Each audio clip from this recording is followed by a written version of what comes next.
जय माता दी दोस्तों, अगर आप भी प्लान कर रहे हैं माता वैष्णो देवी की यात्रा करने के लिए और माता वैष्णो देवी के दर्शन करने के लिए और सोच रहे हैं कि भैया घोड़ा खच्चर या फिर हेलीकॉप्टर की आप सहायता नहीं लेंगे, आप पैदल ही जाना ज़्यादा प्रेफर कर रहे हैं, तो हो सकता है आपको पता हो कि माता वैष्णो देवी के दर्शन करने के लिए यानी कि वैष्णो भवन की जो यात्रा है उसके लिए 2 रूट तैयार कर दिए गए हैं। काफ़ी टाइम हो गया उसको, मैं लगभग 4 बार हो आया इस बार को मिला के। अभी मैं पिछले महीने ही गया था तो मैं नए वाले रूट से ही गया था, और उससे पहले भी मैं नए वाले रूट से गया था। उससे पहले 2 बार मैं पुराने वाले रूट से जा चुका हूँ। तो जैसे कि मैंने आगे वीडियो में आपको बताया, अगर आप भी प्लान कर रहे हैं माता रानी के दर्शन करने के लिए और वो भी आप पैदल जाने की सोच रहे हैं, तो आपको किस रूट से जाना चाहिए। आप नए वाले रास्ते से जाएं यानी कि ताराकोट मार्ग से जाएं या फिर पुराने वाले रास्ते से जाएं। साथ में मैं आपको ये भी बताऊंगा कि आप नाइट में ज़्यादा प्रेफर करें या फिर डे टाइम में आपको ज़्यादा सही रहेगा यात्रा करना। तो भैया वीडियो में आपको इसी से रिलेटेड जानकारी मिलेगी, तो वीडियो को शुरू से लेकर आखिरी तक पूरा देखिएगा। और दोस्तों, अगर आप मेरे बैक टू जर्नी चैनल पर पहली बार हैं तो फटाफट इसके लिए चैनल को सब्सक्राइब, ताकि फ्यूचर में भी आपको ऐसी ट्रैवलिंग से रिलेटेड कंटेंट देखने के लिए मिलता रहे। वैसे मैं ज़्यादातर इस वाले चैनल पर जो वीडियो डालता हूँ वो किसी एक प्लेस की, वहाँ की जितनी भी टूरिस्ट डेस्टिनेशन होती हैं वो सभी कवर करके दिखाता हूँ। लेकिन अभी कुछ टाइम के लिए मैं कहीं जाने नहीं वाला हूँ, तो इस वजह से थोड़ा कंटेंट डिफरेंट मिलेगा आपको देखने के लिए। जैसे ही मेरा ट्रैवलिंग फिर से शुरू होगी, यानी कि हो सकता है दिसंबर से शुरू हो या फिर उससे पहले भी से भी शुरू हो सकती है, तो आपको फिर से रेगुलर मेरा ट्रैवलिंग रिलेटेड जो ओरिजिनल कंटेंट है वही देखने के लिए मिलेगा। अगर आपको ये वाली वीडियो पसंद आए तो कमेंट सेक्शन में आप मुझे बता सकते हैं। अगर आपको पुरानी वीडियोस पसंद आती हैं तो वो भी बताइएगा, ताकि मैं आगे भी फ्यूचर में उसी तरीके की वीडियोस वगैरह आप लोगों के लिए लेकर आता रहूँ। सबसे पहले तो बात करते हैं दोस्तों, तो जैसे कि आपको पता होगा भैया, यहाँ पर टोटल 2 रास्ते हैं। जो पुराना वाला रास्ता है उसमें सबसे पहले तो आपको दर्शनी दरवाज़ा मिलता है, जहाँ से आपकी यात्रा प्रारंभ होती है। उसके बाद आपको लंगर वगैरह मिल जाएगा अगर आप लंगर करना चाहते हैं। गुलशन कुमार का लंगर बना हुआ है। इसके बाद आपको बाणगंगा के दर्शन होते हैं, और फिर चरण पादुका मंदिर देखने के लिए आपको मिलता है। और फिर आप अर्धकुंवारी पे पहुँचेंगे, जहाँ पर आप चाहें तो दर्शन वगैरह कर सकते हैं अगर भीड़ भाड़ ज़्यादा ना हो तो। उसके बाद आप माता रानी के भवन पर पहुँचेंगे, जहाँ पर आप माता रानी के दर्शन करेंगे। वहाँ पर जो पिंडियाँ बनी हुई है माता रानी की, उन सभी की आपको भव्य दर्शन करने के लिए मिलेंगे।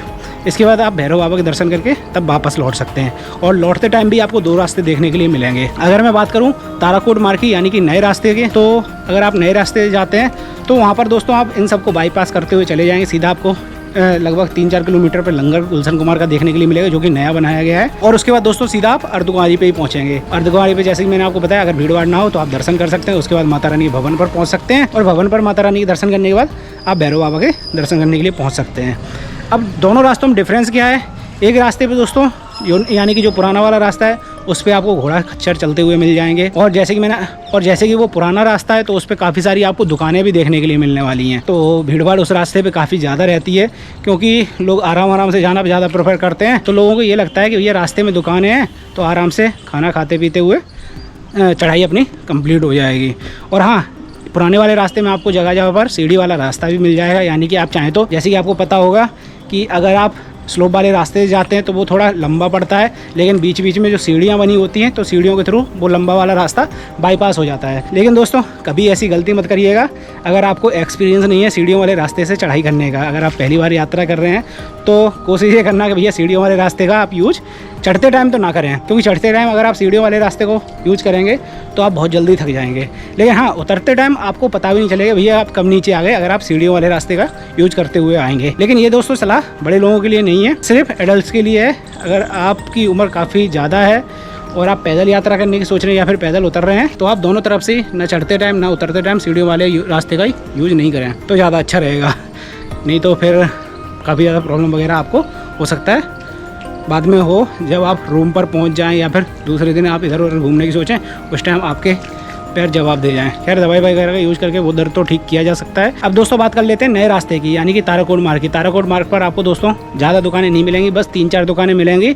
वो भी जब आप अपनी यात्रा शुरू कर रहे होंगे, शायद 1 किलोमीटर या फिर 500 मीटर आगे चलते ही आपको कुछ दुकानें वगैरह मिल जाएंगी। लगभग वही 4 दुकानें मिलती हैं अपने पूरे रास्ते में। उसके बाद आपको कुछ रेस्टोरेंट वगैरह देखने के लिए मिल जाएंगे बीच बीच में। लगभग हर 1 किलोमीटर के आसपास या फिर 2 किलोमीटर के आसपास आपको रेस्टोरेंट वगैरह देखने के लिए मिल जाएंगे। जैसे कि हल्दीराम के साथ 2 आउटलेट बनी हुई हैं, उसके बाद लंगर आ जाता है, उसके बाद शायद एक आध रेस्टोरेंट और मिल जाता है, फिर आप पहुंच जाते हैं हरिद्वारी। लेकिन जितनी दुकानें पुराने रास्ते पे हैं, अलग अलग पानी की भी कई सारी दुकानें हैं, वो आपको नहीं मिलेंगी। अब कई लोगों के मन में ये चल रहा होगा भैया पानी मिलेगा रास्ते में या फिर नहीं मिलेगा, या फिर टॉयलेट वगैरह की व्यवस्था मिलेगी या फिर नहीं मिलेगी। तो दोस्तों आप चाहे पुराने रास्ते का यूज करें या नए रास्ते का यूज करें, आपको जगह जगह पर टॉयलेट वगैरह की सुविधा मिल जाएगी। यानी कि जगह जगह पर सुलभ वगैरह बने हुए हैं, वो भी बढ़िया कंडीशन में। ये नहीं कि भैया गंदे डले हो, ऐसा नहीं है। जगह जगह पर सुलभ अच्छी कंडीशन में बने हुए हैं, तो आप उनका यूज कर सकते हैं यात्रा के दौरान। अगर मैं पानी की बात करूँ दोस्तों, पुराने रास्ते पर थोड़ी अर्धकुंवारी तक सुविधाएं कम है, मतलब वहाँ पर पानी जगह जगह पर हो सकता है आपको ना मिले, लेकिन हाँ नए रास्ते पर हर थोड़ी थोड़ी दूरी पर, यानी कि हर 500 मीटर की दूरी पर आपको पानी के कूलर वगैरह लगे हुए हैं, जिसमें आपको ठंडे पानी, गर्म पानी और नॉर्मल पानी तीनों की व्यवस्था देखने के लिए मिल जाती है। लेकिन दोस्तों नए रास्ते पर ज़्यादा भीड़ भाड़ नहीं होती है, तो उसी को बढ़ावा देने के लिए, ताकि लोग बार बार यानी कि ज़्यादातर नए रास्ते का यूज़ करें, ये सभी सुविधाएँ उस रास्ते पर दी जा रही हैं। कई लोग जो हो सकता है दूसरी तीसरी बार यात्रा कर रहे हो, तो उनको ये पता होगा भैया जब भी आप यात्रा करें तो आप अपने साथ में एक डंडा कैरी करते हैं, जो आपको चढ़ाई करने में आपकी सहायता करता है। तो क्या आपको नए रास्ते पर वो मिल जाएगा? तो दोस्तों नए रास्ते पर जैसे ही आप एंट्री काउंटर पर पहुँचेंगे, यानी कि जहाँ पर आपका RFID कार्ड स्कैन वगैरह होता है, वहाँ पर पहुँचेंगे, उससे पहले ही आपको एक लड़का बैठा हुआ मिल जाएगा, जहाँ पर आपको वो डंडे मिल जाएंगे 20 रुपये के हिसाब से। जैसे कि पुराने रास्ते पर मिलते हैं, वैसे ही यहाँ पर आपको भी मिल जाएंगे। पुराना रास्ता दोस्तों जैसे कि आपको पता है, जहाँ से आप एंट्री करते हैं उससे पहले मार्केट ही पड़ता है, तो आपको रास्ते में ही कई सारी दुकानें मिल जाएंगी, जहाँ से आप वो डंडा खरीद सकते हैं। 20 रुपये की रेट पे ही आपको दोनों जगहों पर मिल जाएगा। और अगर आप एंट्री करते टाइम नहीं लेते हैं, तो नए रास्ते पे जो मैंने आपको दुकानें बताई, 4 दुकानें, वहाँ पर भी आपको मिल जाएगा। और पुराने रास्ते पे भी जो अगर आप एंट्री कर लेते हैं, उसके अंदर जो दुकानें बनी हुई हैं, वहाँ पर भी ज़्यादातर दुकान वाले वो डंडा रखते हैं, तो आप चाहें तो अंदर से भी खरीद सकते हैं। अगर मैं बात करूँ दुकानों पर मिलने वाला जो सामान है उसकी प्राइस की, तो दोस्तों सामान थोड़ा सा महंगा पड़ेगा आपको, चाहे आप पुराने रास्ते से जाएं, चाहे आप नए रास्ते से जाएं।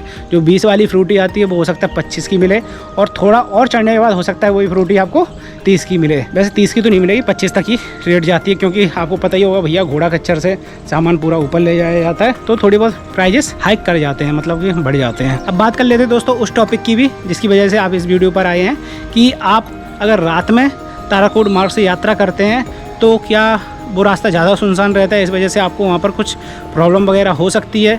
रात में कितने टाइम तक आपको ज़्यादा सेफ रहेगा उस रास्ते से अपनी यात्रा करना। तो दोस्तों इस बार जो मैंने अपनी यात्रा की थी, वो मैं इसी क्वेश्चन को लेकर आया था कि रात में उधर से यात्रा करना सेफ़ है, या फिर मुझे क्या प्रिकॉशंस फॉलो करने पड़ेंगे रात में अगर मैं वहाँ से यात्रा करना चाहता हूँ। तो सबसे पहले दोस्तों आपको पता होगा RFID जो काउंटर होता है वो रात को 10 बजे तक बंद हो जाता है।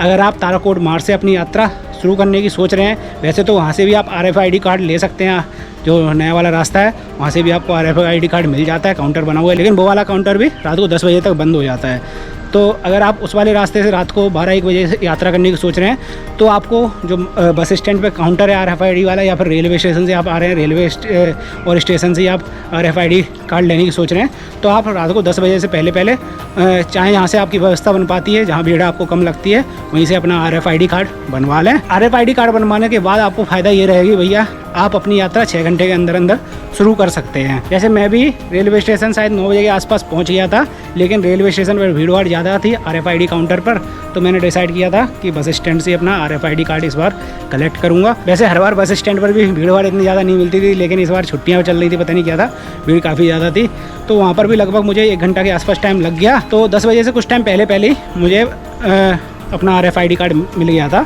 मतलब मिलने क्या, जब मैं उसमें लाइन में लगा और थोड़ी देर बाद ही गेट बंद कर दिए गए, उसके बाद किसी को एंट्री नहीं दी जा रही थी, लेकिन जितने लोग अंदर थे उनको उनका RFID कार्ड दे दिया जा रहा था। तो अगर आप भी एंट्री कर चुके हैं काउंटर के लाइन में, तो आपको आपका RFID कार्ड मिल जाएगा, भले चाहे जितनी भी भीड़ बनी रहे और रात को 11-12 बजे बज जाएँ।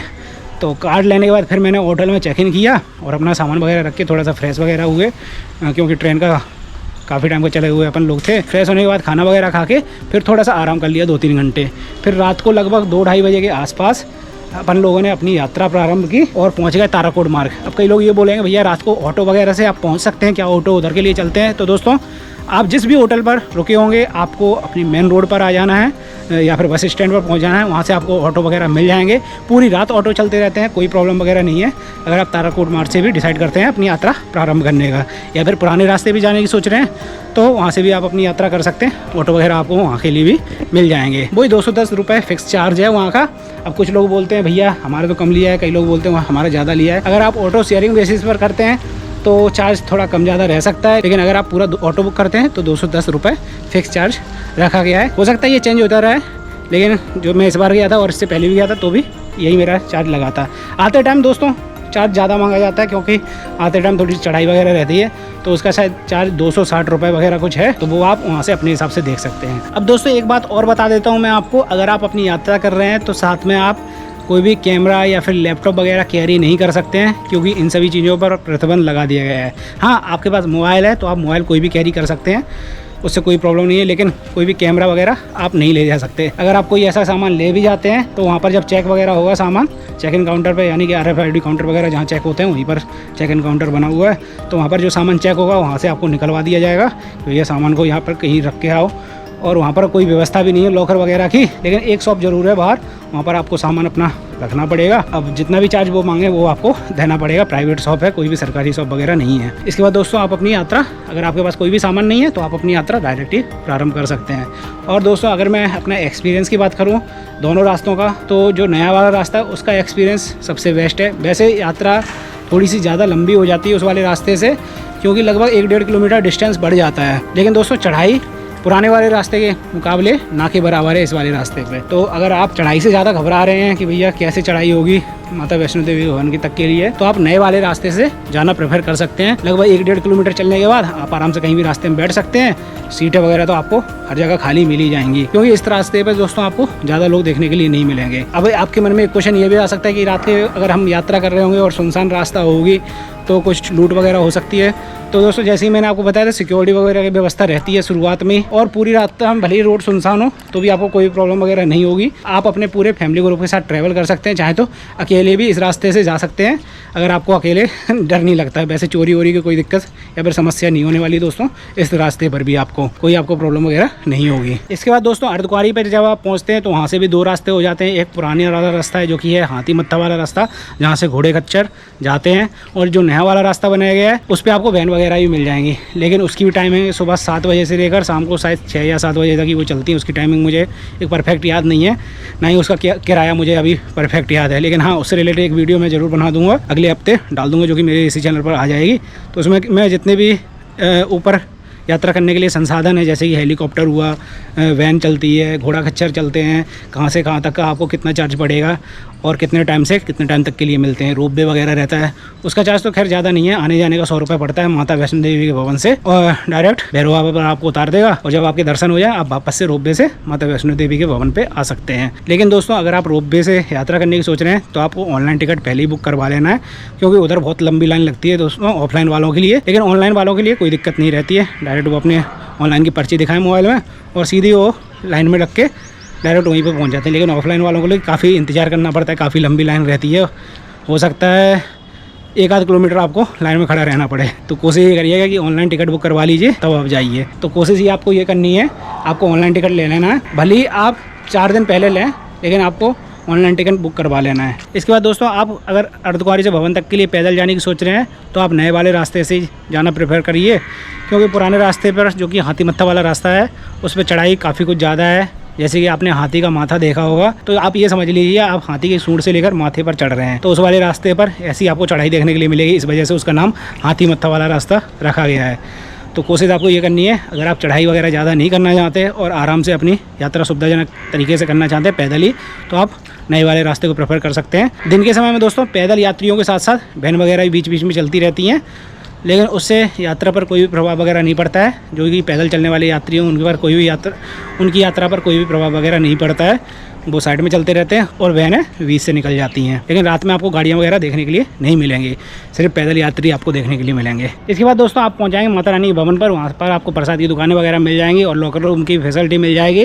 काफ़ी सारे लॉकर रूम अलग अलग जगहों पर बने हुए हैं, आप चाहें तो वहाँ पर रास्ते में पता करते हुए जा सकते हैं कि भैया लॉकर रूम कहाँ कहाँ है, क्योंकि अगर आप माता रानी के भवन के पास की लॉकर रूम लेने की सोच रहे होंगे तो वहाँ पर हो सकता है लाइन काफ़ी ज़्यादा लंबी नहीं मिले उस लॉकर रूम पर।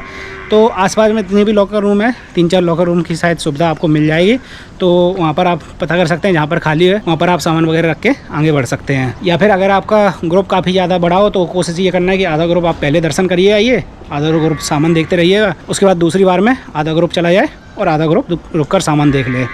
नहाने की फैसिलिटी वगैरह भी ऊपर आपको मिल जाएगी। खैर इन चीज़ों की जानकारी तो दोस्तों ऑलरेडी मेरे चैनल पर वीडियो डली हुई है इसी सीरीज़ की, यानी कि कटरा सीरीज़ की, तो आप चाहें तो उन वीडियोस को देख सकते हैं, उनमें आपको जानकारी मिल जाएगी कैसे आपको माता रानी के दर्शन वगैरह करने के लिए मिलेंगे। इसके बाद आगे की अगर मैं यात्रा की बात करूँ तो आप चाहें तो रास्ते के थ्रू भवन से जो भैरव बाबा का रास्ता है बना हुआ है, उसके थ्रू भी जा सकते हैं। उसकी डिस्टेंस लगभग 2 किलोमीटर के आसपास है।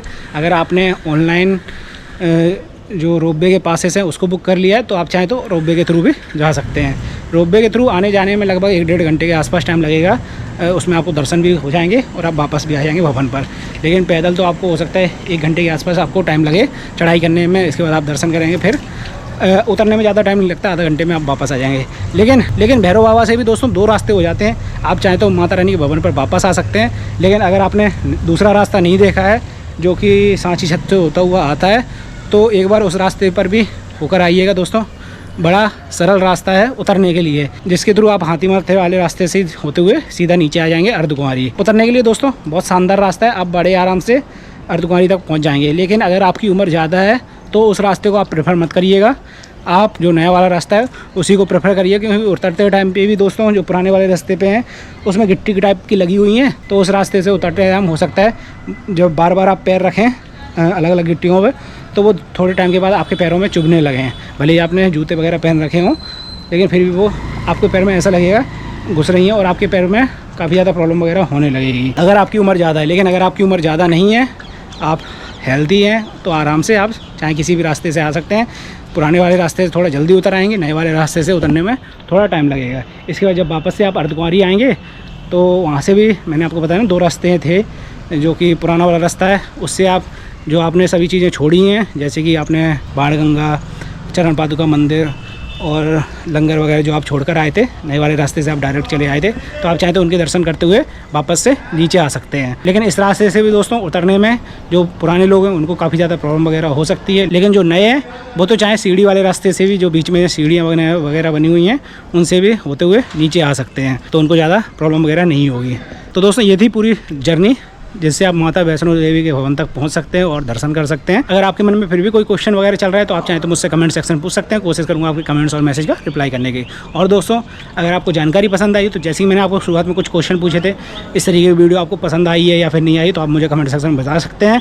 और आप चाहें तो मेरी कुछ वीडियोस देख सकते हैं इससे पहले की भी, जो कि किसी दूसरी जगह से रिलेटेड है। अगर आपको उस तरीके का कंटेंट पसंद आता है कि प्लीज़ मुझे कमेंट करके जरूर बताइए कि मैं किस तरीके का कंटेंट क्रिएट करूँ, ताकि आप लोगों को देखने में ज़्यादा मज़ा आए। और साइड में जैसे कि आप देख सकते हैं यहाँ पर कुछ और आपको कटरा से रिलेटेड वीडियो वगैरह दिख रही होंगी, आप चाहें तो इनको वॉच कर सकते हैं, यानी कि देख सकते हैं।